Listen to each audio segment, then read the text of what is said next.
Hello friends, so welcome to this lecture. So in this lecture we'll try to understand why there is a requirement of SSO, what is SSO and what are the different protocols we use for SSO and how SSO works.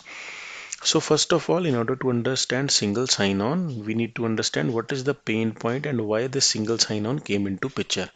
So in this particular diagram, just think of that, okay, there are three applications or website 1, 2 and 3. So let's say if single sign-on is not there, so there are a number of users who would be accessing these 1, 2, 3 websites. So in order that, okay, they can access and do their work, their users needs to be created within each of the website or application, and then all those users needs to be managed, whether the access needs to be elevated or the user needs to be removed.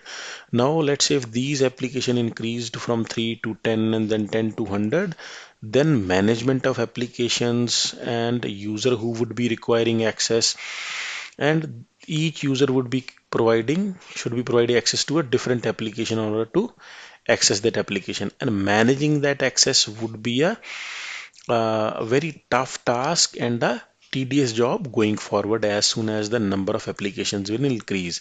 So in that case, single sign-on helps, wherein the user who will be accessing these application needs to sign in once using the single sign-on system, and all those users can access any of the application which is registered with the single sign-on.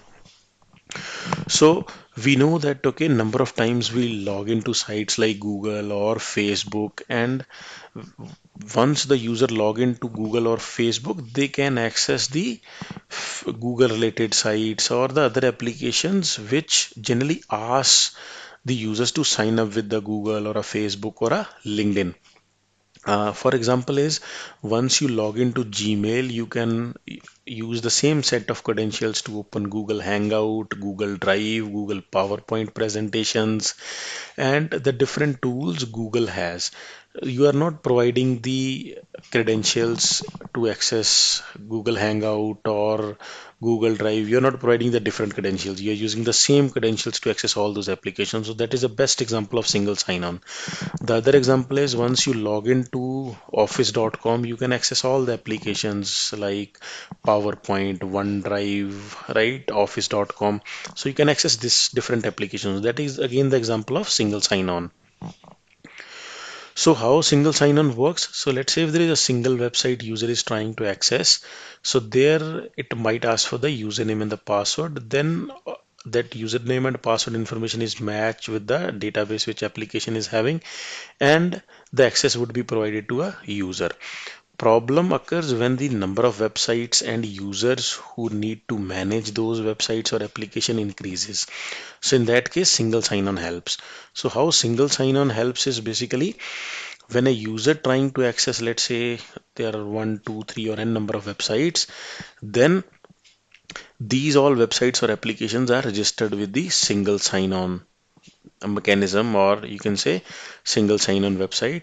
So when a user tries to access any of the website, since they are having the trust formed with the single sign-on system, the request is forward to the single sign-on system, and the single sign-on system now takes the responsibility to verify the user identity, that okay, this is the right user and right access should be provided to this particular application or that particular resource, and that work is done by the IDP provider. So for a user, this single sign-on system act as an identity provider which helps in providing the authentication and providing the authorization to user so that user can access the right amount of resources.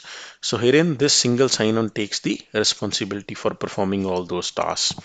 So in that case, n number of users or number of application can get registered with this single sign-on system, and user will be login once to the system and can access any of the applications which are there.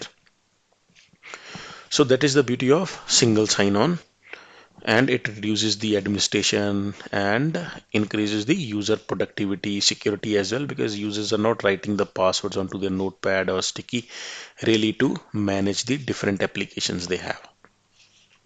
Now in single sign-on, to implement there are number of methods or multiple solutions, but mostly you will find the below security protocols which are used to implement SSO.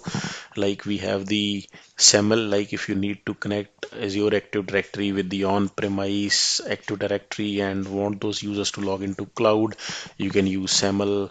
OAuth can be used, let's say if you want to provide access to Facebook and Twitter without exposing the passwords, then you can use OAuth. Similarly, OpenID can also be used. So these are the different protocols. So this is it, friends. In this lecture, we discussed about single sign-on and what is the pain point if the single sign-on is not used, then how SSO works, and the protocols used to implement the SSO. So thank you, friends. Thank you for watching this lecture. Meet you in the next lecture. Thank you.